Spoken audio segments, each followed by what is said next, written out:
Ok, minha gente, já de volta, então vamos lá. Eu já tenho aqui alguns comentários. Muito obrigado. Só lembrando o seguinte, a gente está aqui provisoriamente, não tem programa nem sexta nem ontem, mas a partir de agora vai ter programa todo dia, por enquanto aqui, depois a gente volta para o estúdio. Marcos Habib, por que falar de maçonaria com Klaus e com Fábio? Ambos vão falar que eles podem falar, vão falar o que eles podem falar. Os ritos filosóficos eles não vão falar. A maçonaria deixou de ser uma instituição. Seria para virar um clube do Bolinha? Hélio Carracena, hoje os homens entram na maçonaria por vaidade. O prefeito Roberto Petro sempre ia nas solenidades com o botão da maçonaria para aparecer. Mas eu não sei se ele ia para aparecer. Ele nem precisa, porque ele é grande demais, ele não precisa do botão da maçonaria. Mas ele é maçom. Pede o Klaus para falar sobre a lenda do Hiram Abip. Acho que é isso, tá? Grau 3 da maçonaria. Se padres fossem rigorosos em Teresópolis, não teria católico maçom. O Código do Direito Canônico é contra o maçom ser católico. A maçonaria ajudou os batistas. Em São Fidélis, Rio de Janeiro, a Bíblia do missionário Salomão Gisborne está na loja maçônica, porque ele fundou a loja maçônica e a primeira igreja batista de São Fidélis. Será que o Klaus vai falar sobre a cássia amarela? Sei lá o que é isso. Fábio, bom dia, bom dia. Bom dia, Klaus. Esse tá ligado, esse tá ligado. Bom dia, Bom dia, tudo bem? Como é que está? Já vi que o pessoal é curioso, né, cara? Rapaz. Mas isso aqui é bom, a curiosidade. Muito bom. Nesse caso, a curiosidade não mata o gato. E acertamos no assunto, né, Hélio? Porque é um assunto que todo mundo tem curiosidade, né? Nós viemos falar muito aqui, gente, uma grande novidade, nós vamos falar muito sobre maçonaria e vocês vão gostar muito, por quê? Porque é absolutamente um assunto que todo mundo tem curiosidade. Mas eu queria, Hélio, já colocar a seguinte questão, tá? Nós estamos aqui para focar um pouco, tá, no conservadorismo, né? Vocês sabem que nós somos líderes do movimento conservador aqui em Teresópolis e a sua interface com princípios maçônicos, né? Então, isso é muito importante se falar. Nós não estamos falando aqui em nome ou com procuração de nenhuma instituição maçônica, nunca, até porque eu sou de uma e o Fábio é de outra, né? Mas estamos falando em cima de valores e princípios, que são absolutamente iguais, praticamente. São os princípios conservadores, né? Se refletem muito na maçonaria, não é isso, Fábio? Perfeitamente. A maçonaria ela é histórica, né? Ela já existe há séculos e para ser maçom é preciso desposar alguns princípios, é preciso ter algumas características que são comuns ao conservadorismo, até porque são poucos de maçons. A maçonaria é preciso que se diga, tá? Nós não interferimos as nossas instituições. Eu sou da Grande Loja Maçônica do Estado do Rio de Janeiro, o Klaus é do Grande Oriente do Brasil, né? Nós não fazemos não botamos nenhum reparo na posição política dos membros da maçonaria ou nas suas opções religiosas, até porque maçonaria não é religião e maçonaria não é uma opção política, não é um partido político, não é um grupo político. Então nós não fazemos esse tipo de observação, não colocamos esse óbice. Recebemos aqueles que são convidados efetivamente para ir, que têm um determinado perfil, mas somos, em nossa grande maioria, por aquilo que acreditamos, conservadores. E aí, o Klaus aqui, ele é meu superior hierárquico, que antes de qualquer coisa, a maçonaria também é um rito de cavalaria. Ela tem origem no rito de cavalaria. A pessoa, para ser maçom, ele tem que ter uma religião? Não, ele não tem que ter uma religião, ele tem que acreditar num princípio criador. Isso é uma grande confusão que fazem, porque nós denominamos esse princípio criador o grande arquiteto do universo. Esse grande arquiteto do universo, nas religiões, ele é denominado de diversas formas, né? Só que para a maçonaria, tá, não importa a sua opção religiosa, e por isso que nós temos todas as denominações religiosas dentro da maçonaria convivendo harmonicamente, tá? O que é o grande arquiteto do universo, enfim, né? É aquele ser que criou e rege o universo, né? É um ser de arquiteto, de engenharia. Ele não é um ser religioso, até porque cada um vai ter o seu enfoque. Um vai ter Alá como seu ser supremo religioso, outro vai ter Yahvé, outro não vai ter nada, outro vai ter uma vaca, um boi, enfim. Ele vai lidar com a religiosidade dele de uma forma completamente particular, mas não tem nada a ver com aquele princípio criador que, para todos os maçons, quem criou o mundo, quem governa, chama-se o grande arquiteto do universo. Então a gente já deixa isso aqui claro. Que é Deus. Que é Deus. Deus é que criou. Você pode chamar de Deus. Nós denominamos como Deus, né? Lá no Oriente Médio, a maioria dos muçulmanos denomina como Alá. Alá. Né? Então só para... O budista é Buda. É Buda, enfim, quem quer que não seja. tem nada a ver com a sua opção religiosa. A maçonaria é uma instituição daqui desse mundo. Ela não propõe nada para você, Hélio, do outro mundo. Como você vai se salvar, o que vai acontecer, se vai ser reencarnação, se vai ser salvação. Ela não se mete nisso. Tá? Então isso é muito importante que as pessoas entendam. Maçonaria não é religião. Nunca foi. Agora, se pauta por princípios, né, obviamente que são comuns, no caso até aqui é o conservadorismo. Principalmente, Hélio, escutem vocês e estudem Edmund Burke, que foi o pai do conservadorismo moderno. Edmund Burke, ele foi um maçom irlandês que foi deputado na Câmara dos Representantes da Inglaterra, né, e todos os princípios, é o que a gente está aqui hoje para falar sobre isso, todos os princípios, né, que ele codificou, que ele organizou, né, realmente o conservadorismo, né, refletem-se muito na maçonaria. A maçonaria, ela realmente foi fundada, ela é inglesa, é francesa e foi fundada por 2 pastores.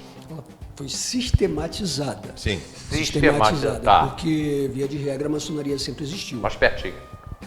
Ela foi sistematizada, porque, via de regra, a maçonaria sempre existiu. O significado do nome maçom. O que é um maçom? Você sabe o significado do nome, Hélio? Não. Maçom significa pedreiro. Pedreiro, tem razão, desculpa. É isso? Tanto que as ferramentas, eu dei uma voada aqui. Nós somos... Tanto que as ferramentas aparecem. São ferramentas do pedreiro. É um pedreiro, maçom, um pedreiro livre. Né? E a maçonaria, ela trabalha sobre uma substância. E qual é a substância? O homem. Né?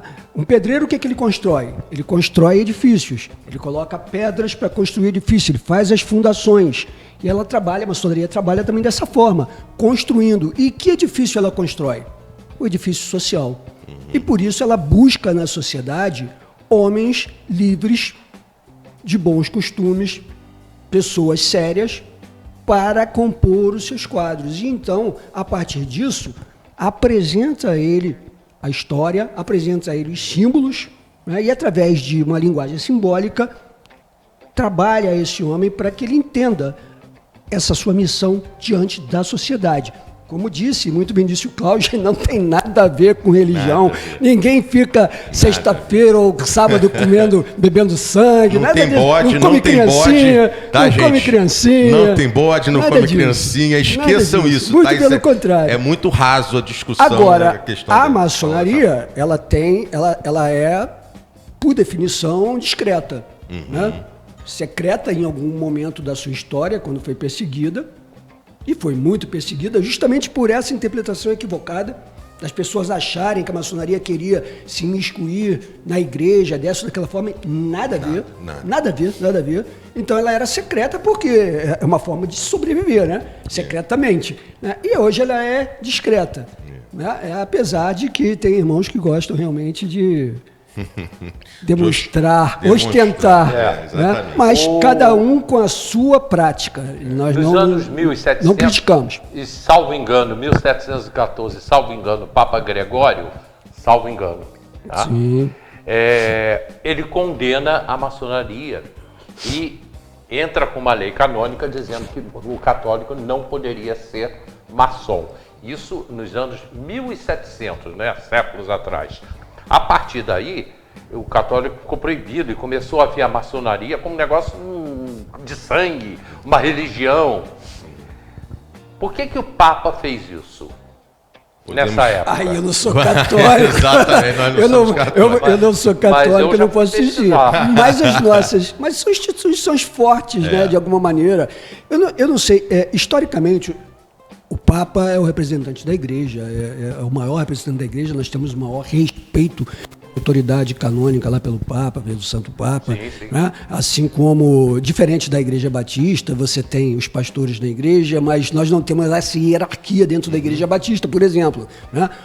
Em que alguém vai definir. No caso, o Papa tomou essa decisão dentro de um momento histórico, dentro de uma circunstância histórica, porque talvez, e aí é um muito talvez, porque eu realmente não estudei as motivações reais e os bastidores disso, ele tenha sido até, de repente, pressionado pelo clero da época, ou tenha havido essa confusão histórica. Né? É mais ou menos, isso são histórias, mas é também teoria. faz parte. Isso é teoria, a gente não sabe da verdade. Sim. Mas o que eu vi ao longo das minhas histórias aí, dos meus estudos, tem perguntas aqui legais para você.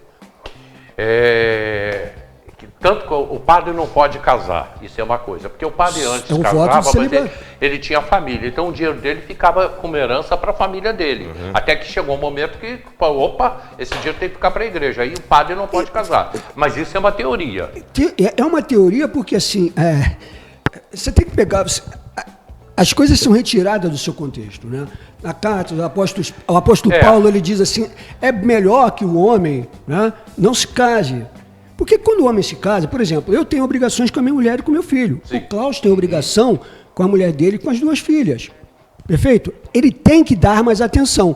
Quando a Igreja Católica muito provavelmente determinou que o padre fizesse voto de celibato, celibatário e as freiras, é para que ele se dedicasse integralmente àquele trabalho como Paulo pretendia lá. Né? Então, mas assim, no caso é uma coisa de dedicação. Maçonaria, porque olha só, a maçonaria nos anos 1700, ali no seu início, ela começou a crescer muito. Sim. Isso começou a abalar a estrutura da igreja, que a igreja queria dominar toda a Europa. Sem dúvida. Claro. Havia essa confusão de igreja com Estado.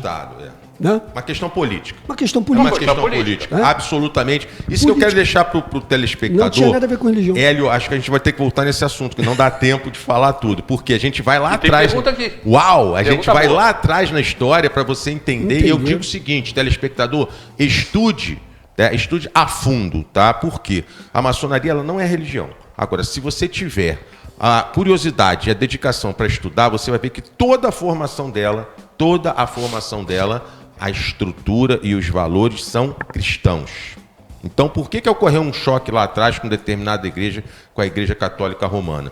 É um problema a ser estudado. Hoje, eu posso te dizer o seguinte, não é mais assim não, tá? A maioria dos maçons hoje é da religião católica apostólica romana, ponto, tá? Como é que essa religião lida com isso? Eu acho que a gente nem tem que entrar muito, exatamente, porque senão a gente não consegue falar, até porque tem outras religiões, né? Mas só para te explicar, objetivamente, eu vou deixar aqui para quem gosta, né, de tentar entender maçonaria sem ser maçom, né, porque é um perigo grande, tá? Eu vou dizer para você o seguinte, a todos vocês, o mais alto grau, tá, do maior rito praticado em todo o mundo, que é o rito de emulação ou de York, você sabe qual é, telespectador? Chama-se Cavaleiro Templário.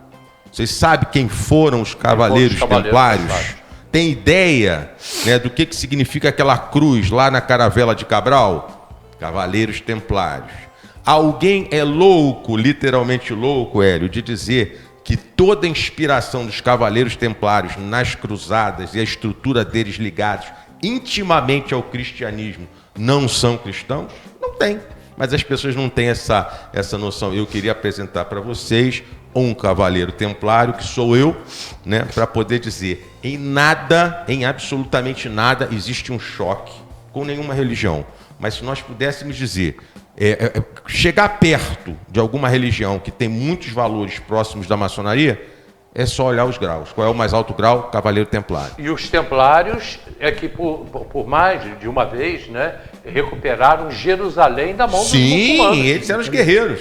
Eles foram a Jerusalém estava dominada pelo islamismo e eles iam lá para recuperar. Na mosca. Pergunta aqui para vocês. O Zé Moreira, Fábio, o avental que vocês usam tem uma cabeça degolada? É o José Moreira que está perguntando. Desculpe, José Moreira, desculpe rir, mas assim, não estamos rindo de você, estamos rindo dessas crenças populares, cara, porque sinceramente, eu não sei de onde que as pessoas tiram isso. O avental, você já reparou o pedreiro que trabalha na sua casa? Né? Em algum momento ele tem lá um cinto, já viu hoje, você vê isso muito, até vende aí nas lojas, não tem um cinto de utilidades ali?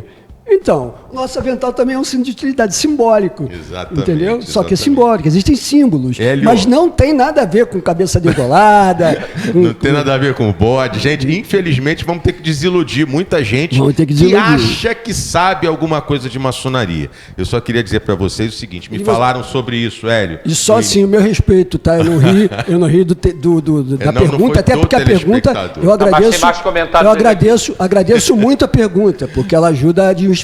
Exatamente. Não, e só para dizer, Hélio, o seguinte, quando eu entrei na maçonaria, 20 anos atrás, me disseram o seguinte, não, o grande segredo você vai saber quando você estiver lá nos altos graus, e aí você vai ver que é uma coisa maléfica, terrível, etc, etc. Eu queria dizer para vocês, telespectadores, se eu tivesse parado ali para poder entender isso, hoje eu sou o mais alto grau dos dois ritos maiores, mais praticados no mundo, né, que é o rito escocês antigo e aceito, eu sou o grau 33 e sou cavaleiro templário. Então eu pude chegar lá em cima para dizer para vocês que não tem nada do que dizem, esqueçam a internet. Eu vou dar um toque, tá, Hélio? Procurem sobre maçonaria na internet nos locais corretos, que são os sites das instituições maçônicas. Ele comenta aqui, o Zé Moreira, o avental está na internet no site do Grande Oriente. Ele botou aqui, não Grande é pergunta. Oriente de onde? Qual meu Grande Deus Oriente? do céu, eu posso garantir para ele que, primeiro, em nenhum site, que não é, em nenhum site oficial você vai ter essas minúcias, tá? E eu vou dizer para você, Hélio, para todos os telespectadores, se tiver uma caveira lá, a caveira tem um significado absolutamente diferente do que você pode interpretar, porque pode ter alguma pessoa desprovida de inteligência, ver aquela caveira em determinada situação e dizer o seguinte, olha, isso é alguma coisa de um pacto demoníaco, etc. Não tem nada a ver. A caveira e o crânio é uma parte do seu corpo. É lógico que eu não vou falar o que significa. Olha, uma radiografia. Exatamente, uma radiografia. Posso fazer uma analogia? Uma analogia para que você entenda? Existem formas de você passar ensinamentos. Os símbolos são ferramentas para se passar o ensinamento. Então, já que ele falou da caveira, eu sou policial também, eu vou usar a figura da caveira. Né? Há muito tempo se dizia que o símbolo do BOPE, o símbolo das forças especiais, né, ele incentivava a matar, porque era a faca, lembra? Faca na caveira. Faca na caveira. E não há nada a ver com isso. Aquela faca na caveira significa a vitória sobre a morte. Né? É o homem de operações especiais que vai lá e vence a morte para cumprir a sua missão. Ele arrisca a sua vida, ele coloca a sua vida em risco e ele vence a morte. Então, a faca na caveira não é que as forças especiais sejam um bando de assassinos, sequelados, sai por aí matando todo mundo. Nada disso. Ela significa, para aquele integrante, a sua vitória sobre a morte. Ele entregou a sua vida, ele está disposto a morrer. Então, ele venceu a morte. Se você quiser trazer isso para o cristianismo, nós vencemos a morte através de Cristo. Ele continua dizendo aqui, o Zé Moreira, o Código do Direito Canônico não tirou o item que diz que o católico não pode ser maçom. E ele pede aqui, ele fala, e também é pedido também do Marcos Habib, para que você, Klaus, fale sobre Hirã.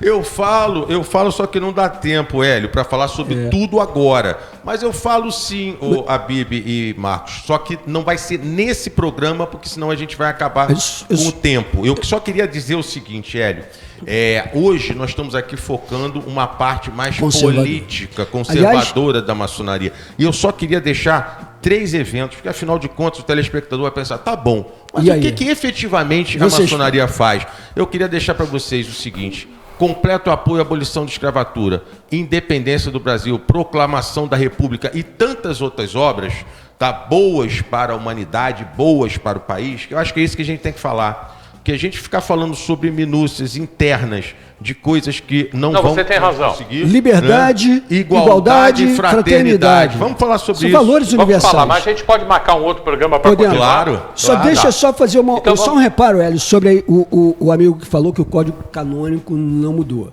né? Teria não mudado, que eu realmente não tenho esse conhecimento.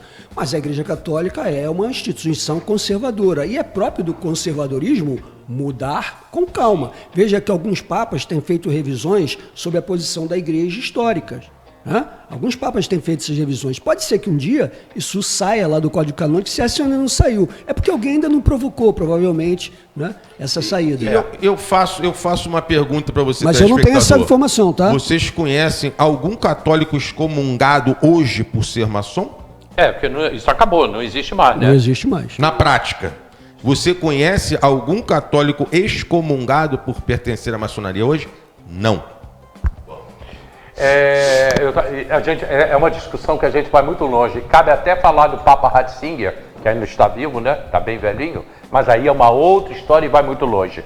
Deixa eu perguntar agora, mudando dentro da maçonaria, mudando o assunto. Você estava, e tem imagens tuas aí, Klaus, participando de uma passeata junto com o pastor Davi Palhares sobre estupro de crianças, de meninas. Sim.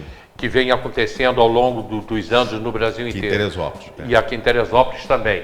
É uma luta sua, é uma luta maçônica, é uma luta de todos. Claro. Exatamente, gente, olha só.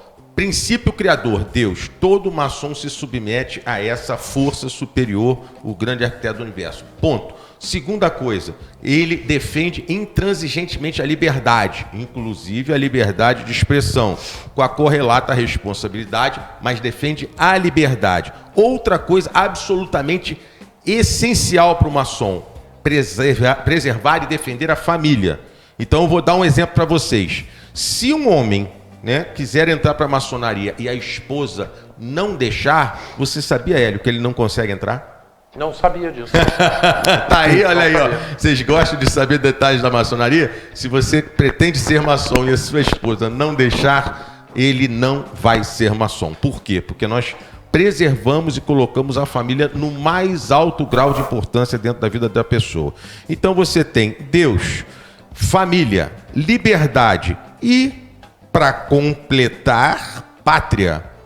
Todo maçom tem extrema devoção à sua pátria, tanto que as obras que eu falei, a abolição da escravatura, a proclamação da República, independência, são obras nacionais, ok? Então, Deus, pátria, família e liberdade, eu não preciso falar mais nada, da interseção entre a maçonaria e o conservadorismo, que é isso que a gente talvez fique como saldo geral positivo para as pessoas entenderem, tá? Esquece religião, não é religião, podem desistir disso, aqueles que são detratores da maçonaria, mas vamos pensar nas coisas que a maçonaria já fez, né, e quais são os seus princípios. Tenho certeza que isso sim é que eu acho que é importante para as pessoas entenderem onde é que a gente está, do que a gente está falando, né?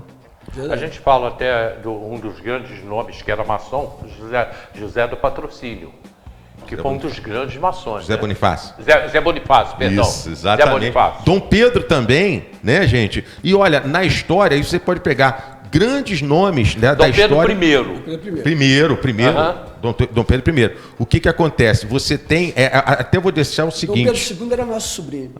Era sobrinho. Era o quê? Nosso sobrinho. Sobrinha.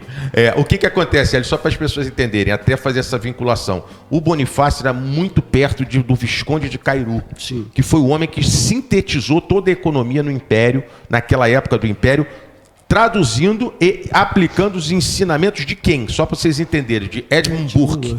De Burke, que é o organizador do conservadorismo. É sobre isso que nós devemos falar e pesquisar. Qual é a aplicação prática da parte política da maçonaria, sem ser partidária, porque ela nunca foi e nunca será partidária. Porque Dom Pedro I, ele quando vai embora do Brasil, ele deixa José Bonifácio, que era maçom, tomando conta do filho dele. Perfeito, e tomando sim. conta da nação também. Lógico. Porque ele confiava nele. Porque Dom Pedro II era uma criança. Porque Então ele confiava. deixa um maçom praticamente tomando conta do De país. verdade, ele deixou um tio tomando conta do sobrinho. É isso aí. Né? Explicar Porque, aí. assim, pensa na maçonaria como uma família. Né? O Klaus exagera, porque ele casou com a minha prima. Então, ela é minha prima e minha cunhada. Tem mais uma pergunta interessante aqui. Salvador Allende era maçom e de esquerda. Sim, exatamente. Olha que beleza de pergunta. Até porque, como a maçonaria congrega todas as matrizes ideológicas, eu vou dar uma novidade para vocês. Opa, ele não pode falar quem era maçom. Vou falar de um maçom de esquerda, para o pessoal da esquerda também ficar um pouco animado, estudar mais sobre o caso. Hugo Chávez era maçom? Também era maçom. Aqui, já botaram aqui. Só que deixa eu só completar. Raul Castro. Quem? Raul Castro, irmão do Fidel Castro. Não sabemos, não temos a certeza. Eu também não sei. Posso dizer o seguinte, em Cuba a maçonaria não foi perseguida, tá? Mas por Hitler, sim. Muitos maçons foram para a Câmara de Gás junto com os judeus, né, para você ver o naipe dos nossos inimigos, né? Hitler, né? Então, quer dizer, a esquerda e a direita, elas respeitam a maçonaria porque exatamente não se discute a parte ideológica. E o que nós estamos mostrando aqui é que princípios são comuns, né? Deus, pátria, família e liberdade estão presentes na maçonaria. Mas uma boa notícia aí para a esquerda. Hugo Chávez foi maçom, levado para a maçonaria pelo o motorista dele, né? Então, quer dizer, agora uma outra notícia. A maioria dos presidentes americanos foram maçons. E aqui em Teresópolis eu conheço algumas pessoas que são esquerdistas, né? Que são da maçonaria. Conheço alguns, pelo menos uns 4 aí eu conheço. Exato. É isso aí. E aí independe, a gente fala assim, ele falou o Hugo Chávez, né? As pessoas dizem, o Hugo Chávez foi um mau presidente, foi um mau não sei o que, como é que ele era maçom. Olha, sinceramente, se for por aí, né, a maçonaria ela tenta trabalhar, tenta melhorar o homem, né? Mas ele é responsável pelos seus atos. Né? A gente não entra nesse mérito. Né? E aí, se ele foi um bom ou mau presidente, se você achar que Dom Pedro foi um bom ou mau imperador, ou Zé Bonifácio foi um bom ou mau ministro, gestor, isso é uma discussão à parte. Né? Agora, a instituição, enquanto instituição, dentro dos seus ensinamentos, passa preceitos muito firmes sobre moral, sobre virtude, sobre ética, né? E tenta construir realmente esse tijolo que vai ser colocado dentro do edifício social. Agora, se o tijolo der bicho e fizer água, aí é complicado. Cada um trabalha. Você pode fazer o seu tijolo, Hélio, um tijolo bem forte de concreto, e o meu pode ser de pedra-sabão, né? E aí não vai segurar nada. Hélio, só para explicar para o telespectador por que eu falei sobre Chávez. De onde é que vem a Revolução Bolivariana aplicada na Venezuela? De Simão Bolívar. Simão Bolívar, nosso irmão. Mais uma boa notícia para a esquerda. Lembrando que tem muita gente da direita também, tá, gente? Mas só para mostrar que a maçonaria não é de forma nenhuma sectária em termos ideológicos, como também não é religiosamente, porque não é religião. Tá? Isso está sendo muito rico, tenho certeza aí para o telespectador, tá bom? Nós estamos falando a realidade aqui. São 2 maçons ativos falando sobre maçonaria. É diferente você ler internet, um monte de bobagem e ficar acreditando em bobagem. Estão insistindo aqui para você falar sobre Hiram Abip. Hiram Abip, o que acontece? Eu vou citar a Bíblia. Quer conhecer maçonaria, meus amigos e minhas amigas? Pegue a Bíblia. Aliás, está sempre aberta nas nossas reuniões. Ela fica aberta durante os trabalhos. E aí eu vou falar sobre Hiram Abip, vou ter que falar sobre Salomão. Salomão é o quê? É simplesmente foi o homem mais sábio do mundo, será por toda a eternidade, porque ele pediu a Deus, quando Deus perguntou a ele o que ele queria, ele pediu sabedoria. Com sabedoria, ele conseguiu absolutamente todas as coisas. Então, todos os elementos, absolutamente, Hélio, todos os elementos de ensinamento moral da maçonaria estão na Bíblia, aberta em todas as nossas reuniões. Salomão é uma delas. Agora, eu queria falar também sobre Jesus, em outros graus, que também estão lá, mas queria falar sobre tanta coisa que, obviamente, não vai dar tempo. Só que todos os ensinamentos estão calcados na Bíblia. E eu queria dizer para você, Hélio, para você telespectador, qual é o mais alto grau praticado no mundo inteiro, pode procurar agora na internet, do rito de emulação ou York, que é o rito praticado fora do Brasil com mais frequência. Tá? Cavaleiro Templário, soldado de Cristo, não preciso dizer mais nada. Já botaram aqui, o presidente do PT em Teresópolis, Euclides, é maçom. Aliás, Euclides é um colega meu de jornalismo e é bancário, e ele o presidente do PT, e está convidado. Ele vai participar do programa aqui daqui a alguns dias. Que ele legal, um abraço ao nosso irmão aí. Um abraço ao nosso irmão. Qual é o nome dele? Euclides. Ô, Euclides, um abraço, meu irmão. E ele realmente ele é uma pessoa de esquerda, sempre foi ele, a esposa, né? Ele tem toda uma história. Ele está para vir aqui no programa. Existem essas dúvidas, né? Eu acho interessante essas dúvidas. Eu, por exemplo, eu sou radical do Metanoia Radical. O Metanoia Radical tem segredos. Às vezes alguém fala, tem gente que fala, sai de lá e fala. Existe isso também com a maçonaria? Tem gente que fala? Peraí, deixa eu pegar essa, Hélio. Segredos da maçonaria. Grandes segredos. Grandes segredos. Vai ter uma palavra mágica que vai sair alguma coisa de uma fumaça. A pergunta foi exatamente para isso. Não tem. Gente, o que acontece? Os segredos da maçonaria são apenas hoje para que um maçom se identifique com outro. Ponto. Não tem nenhum grande segredo, um santo graal, uma coisa mágica por trás disso. Não, absolutamente não. E esses segredos, Hélio, eles vêm da origem da maçonaria. Por quê? Como ela foi criada com guildas, que eram reuniões de pedreiros, esses pedreiros tinham o quê? Segredos de construção, de ofício, tá? Que eles só passavam para quem era do mesmo ofício. Os aprendizes. Os aprendizes, né? Os companheiros e os mestres. Então, qual eram os segredos? Para que eles se identificassem. Apenas isso. Então, hoje, todos os segredos da maçonaria, né, eles são no sentido de que nós, os irmãos maçons, possamos nos identificar em qualquer parte do mundo. Até porque eu chegar na Rússia, eu não falo russo e posso ter que me identificar com um irmão maçom russo. Como é que eu vou fazer isso? Através, principalmente, dos segredos, né? Esse é o grande segredo da maçonaria. Gente, desculpa desiludir, tá? Se você achou que tinha alguma coisa mágica dos filmes de Hollywood ou de alguma coisa, não tem nada disso. Gabriel Lopes, da Unilogos. Grandes irmãos, homens de bem. Ele deve ser maçom. É da Unilogos, é uma universidade. Gabriel Lopes. Entrou aqui agora, bem-vindo, não sei onde ele está. E precisamos dele no Instituto Conservador de Teresópolis para construir conosco daí o conservadorismo na cidade. Diga para nos procurar. Gabriel, procura a gente, né? Procura a gente. Para a gente falar de conservadorismo, né? Coisas que estão acontecendo em Teresópolis. Eu falei do Metanoia. O Metanoia tem um grande segredo. Exato. Tá? O Metanoia tem um grande segredo. Vocês vão conhecer. E fica essa fixação na maçonaria. Por exemplo, eu não sou do Rotary Club. Muito provavelmente deve ter algum critério para ser aceito no Rotary.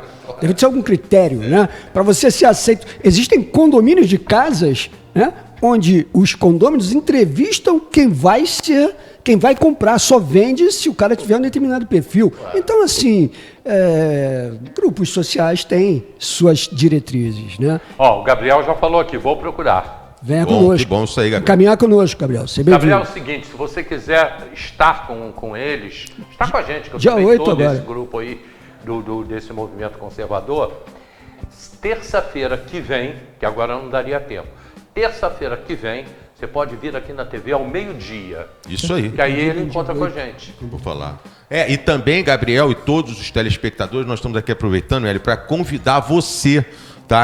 Até sobre isso a gente pode falar um pouco lá. No dia 8, sábado agora, às 18 horas, nós vamos estar no Atos Hotel, no primeiro bate-papo conservador. Ou seja, por que eu estou falando isso? Porque todos os princípios da maçonaria, inclusive a minha loja está fazendo um ciclo de estudos sobre isso, né? A interseção de princípios conservadores com a maçonaria, através do nosso irmão Edmund Burke, que foi maçom, né? Vão ser discutidos lá nesse evento, Hélio. Dia 8, sábado agora, ali no Atos Hotel. Você é o nosso convidado, tá? A gente vai falar sobre conservadorismo, mas você vai ver que muitas coisas do conservadorismo são comuns à maçonaria. Aliás, eu já disse isso aqui, estou atestando, né? Nós estamos estudando sobre isso, eu estou atestando, é essa a realidade. O resto que você lê em internet, não considere muito não, que é bobagem.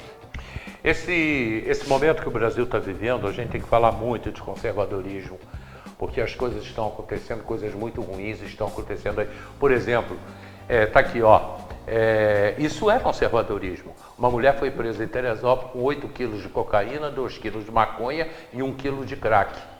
Uma das lutas, inclusive também na maçonaria, é contra o consumo de drogas em Teresópolis. Deixa eu atropelar meu irmão Fábio aqui, Hélio. Maçonaria contra as drogas foi um dos primeiros programas antidrogas lançados no país, né? Ativo até hoje. Tá? Então, para explicar também o que a gente efetivamente faz, Maçonaria contra as Drogas, lançado pelo Grande Oriente do Brasil. Um programa absolutamente maravilhoso, igual ao ProERD, igual a tantos outros, mas para mostrar para você, telespectador, o que a maçonaria faz. Nós somos, na maçonaria, obviamente, pró-vida, né? Porque nós recebemos esse dom do grande arquiteto do universo, que é a nossa vida. E para preservar essa vida, lembrando sempre, desde a sua concepção, durante toda essa vida e até o seu final de uma forma natural. Não é isso, Fábio? Perfeitamente. E só para falar do preocupado com a caixa aqui, ó, eu tenho uma folha de acácia aqui. Ah, lá, ele está com a caixa aqui. O que folha da acácia aqui significa pureza, né? Segurança, clareza, só isso. Símbolo, é um símbolo. Quer dizer, a maçonaria não tem esse medo todo que algumas pessoas têm, né? Não, medo de nada. Absolutamente. Eu acho, Hélio, que tem que ser. Hoje a maçonaria, ela está num momento muito mais transparente, vamos dizer assim, mais claro, né? Por quê? Porque a época da perseguição, onde nós tínhamos que realmente nos não é esconder, mas nos preservar muito mais, né? Ela já passou. Então, e nós acreditamos que hoje é o contrário. Nós temos que mostrar o que nós somos. Por quê? Observe essa frase. Temos que mostrar o que nós somos, porque senão nós vamos ser acusados do que nós não somos. É o que está acontecendo muito. No programa de amanhã eu vou estar recebendo aqui a vereadora Márcia Valentim. Ela vai estar aqui com a gente. E não está confirmado ainda a vinda do Bake. Eu vou confirmar agora à tarde. Bake San, ele é pré-candidato a prefeito pelos partidos de esquerda aqui em Teresópolis. Não sei todos que estão apoiando, mas ele é candidato a prefeito aqui em Teresópolis, mas eu preciso confirmar com ele. A vereadora Márcia Valentim, que lançou um livro no último final de semana, que aliás foi um sucesso, tinham mais de 450 pessoas lá no local, no lançamento desse livro. Ela vai estar aqui no programa amanhã com a gente. Meio-dia. Vamos embora.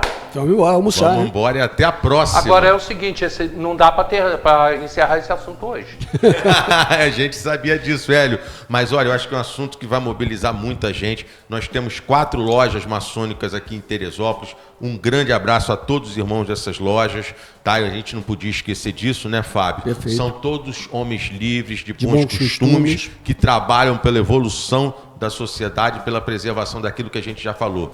Deus, grande arquiteto do universo, pátria, família e liberdade como o nosso principal preceito, vamos dizer assim. E meu Rafael, que está sempre assistindo a gente, eu não sei se ele hoje está assistindo, Carlos Martins entrou aqui agora assistindo a gente também. Rafael, meu sobrinho, que é maçom, mora lá em Niterói, está morando em Niterói, esteve comigo esse final de semana aqui em Teresópolis, né? Um grande beijo para ele, um sobrinho muito querido, cientista, 30 anos de idade, trabalhando na Fiocruz e fazendo agora seu doutorado. E a maçonaria foi importantíssima na vida dele. Que bom. Né? Eu tenho histórias aí, tenho nesse testemunhos de irmãos que... A saída dele de Teresópolis para Pelotas, Perfeito. uma universidade, chegou lá, ele foi recebido pela maçonaria. Pô, cara, você vai morar aqui, vamos fazer isso, vamos fazer aquilo. Foi importantíssimo na vida dele. Hélio, só para te cortar rapidinho, mas dizer o seguinte, em qualquer lugar do mundo que você chegue, tá, através daqueles tais sinais, daquelas coisas que as pessoas acham que é segredo, nós vamos nos identificar e vamos trabalhar por um mundo melhor. Então essa é uma questão, que a maçonaria também é mundial. Obrigado, gente. Indo embora amanhã, 10 da madrugada, a gente está de volta. Tem reprise 4 horas, tem reprise meia-noite. Já está no YouTube. E daqui a pouquinho, estúdio novo. Está saindo lá no 3º andar. Muito obrigado e até amanhã.